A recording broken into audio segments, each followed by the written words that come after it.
The Planet Man.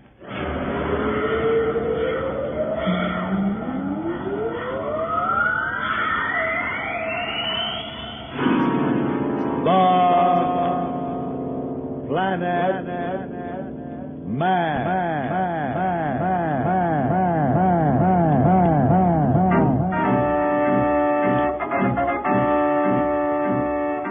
This is the fascinating story of Dantro, the Planet Man, troubleshooter for the League of Planets organization, the law enforcement body for peace and justice in the celestial world, whose headquarters and center of operations are situated on the capital of all the planets, Planeria Rex.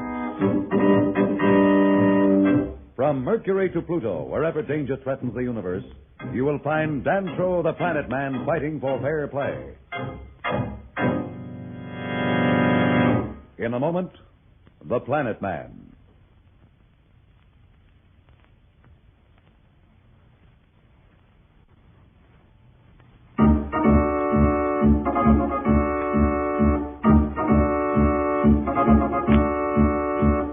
Slats and Dantro, in their search for the ancient race whose machines had given Marston control of the solar system, had just reached the area of the galaxy near Alpha Centauri.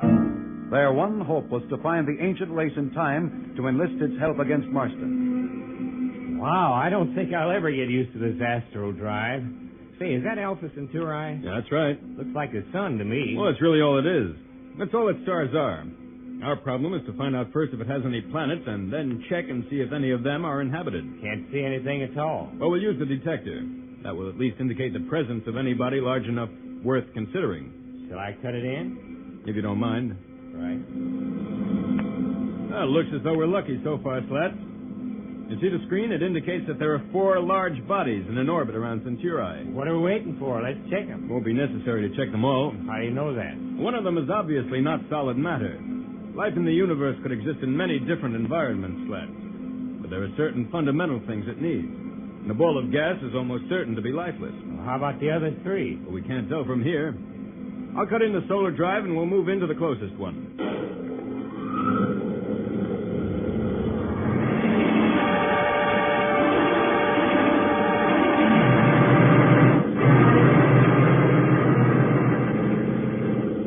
Will we be there soon? In a few moments now. We'll get a signal on the automatic radar ranger. Our solar drive's a lot easier to take than that astral drive. How come you don't use it? Well, it's only good for tremendous distances, Slats. It isn't practical for use over the distances between these planets. That's why we call it the astral drive. There it is up ahead. How close are we going to come to it? Oh, a million miles should be close enough. From there, our instruments should pick up any signs of habitation. Oh, we're close enough now. Can I help? No, the instruments are automatic. All I have to do now is to activate them. I don't see any dials or anything. No, we'll read the answer on that tape from the Celestivac calculator. Oh, here it comes now. What does it say? I guess we can rule that planet out. It's completely barren of any signs of life at all. I don't get it. What kind of instruments could register anything from this distance? Well, to put it in simple terms, Slats, the master calculator integrates all space evidence and gives us the final conclusion on tape. That's what I have here.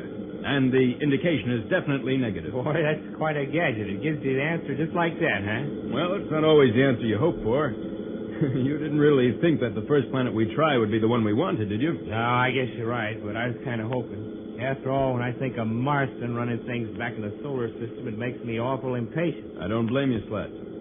I don't want to waste a minute myself, but unless we can find allies against him that are sufficiently powerful, there's no point in going back. Don't misunderstand me. I'm with you all the way. Well, we'd better try another planet.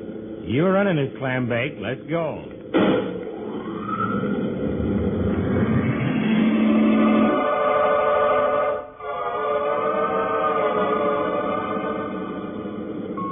Are we close enough, Dantro? Yes, we'll give the machine a chance. What's the score? Just a minute. Well, it looks like we're in a little better luck this time. What does it show? Not yes, not no. The machine indicates that this planet could support life in some form, and there are evidences of sufficient radioactivity to warrant our taking a closer look. Oh? We'll use the space radar, and it will indicate the confirmation of the surface of the planet. If there are any large cities, it will show up there.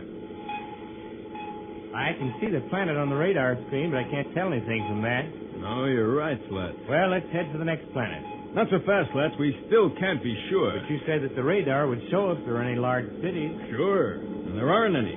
But that doesn't prove the planet's uninhabited. Yeah, but even if it's inhabited and they don't have any large cities, they couldn't be very advanced scientifically. Well, we can be certain of that, Slats.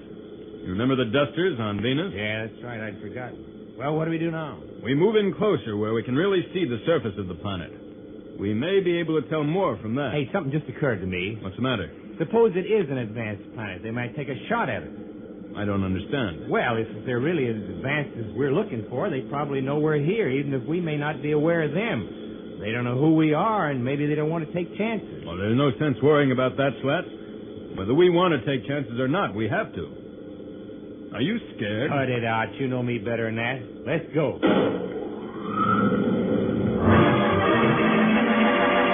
Dantro and Slats really have a search job ahead of them. Will this body they are now investigating turn out to be the one they are seeking? We'll be back in a moment. So level up.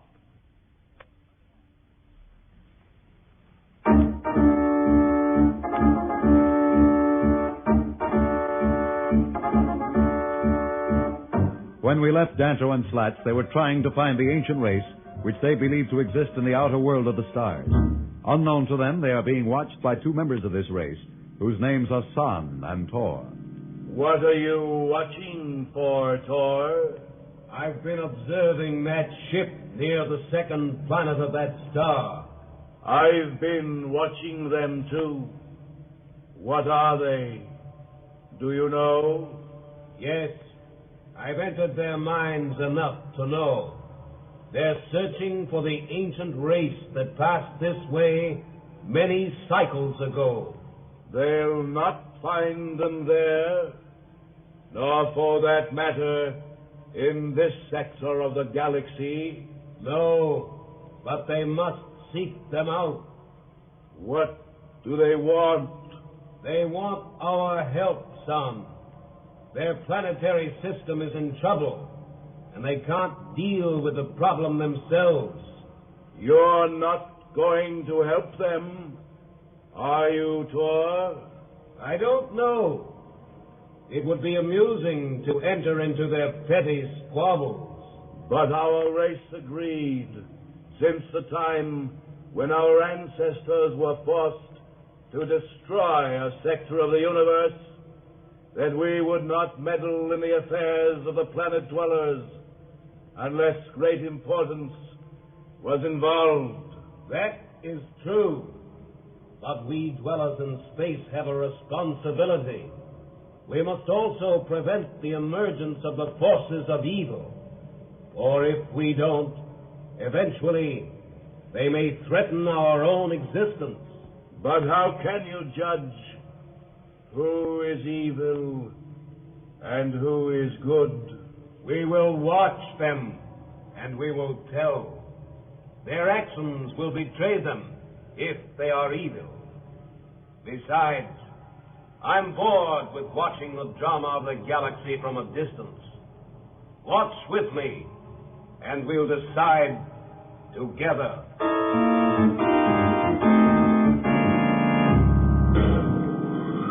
How come we're in so close to this planet? I have a hunch, Slats, and I think we're going to have better luck this time. Well, at least there's something to see. Looks to me like it's some kind of continents and oceans of some sort. That's just what it is. We gonna land? Not until we check with our instruments. All right, let's try it. Right.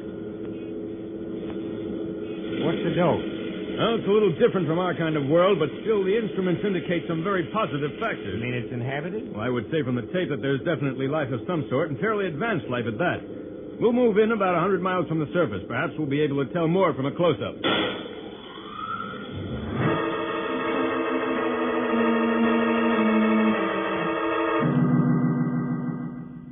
Look at that, Tor. They're approaching the surface of the third planet. They'll find no help there. To them, it will be a world of impossible cold, with people who know less than they do. It seems a shame they must spend so much time searching for something they can never find. That does not make their search fruitless. There are other races that can help them. But not this one, son. They must find that out for themselves.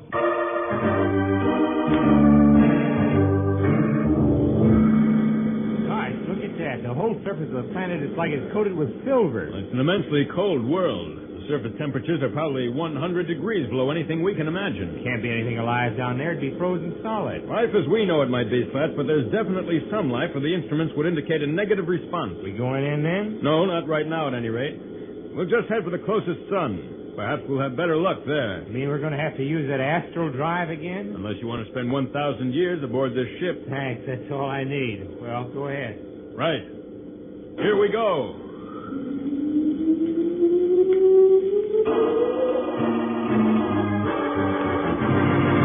Searching on a hunch is a pretty trying operation, especially when it involves millions of miles of space and the destiny of the entire universe. Will Slats and Dantro be successful, or must they return empty-handed to Planeria Rex and face the fury of Marston? We'll be back in a moment. But first, here is a message the Planet Man wants you to hear.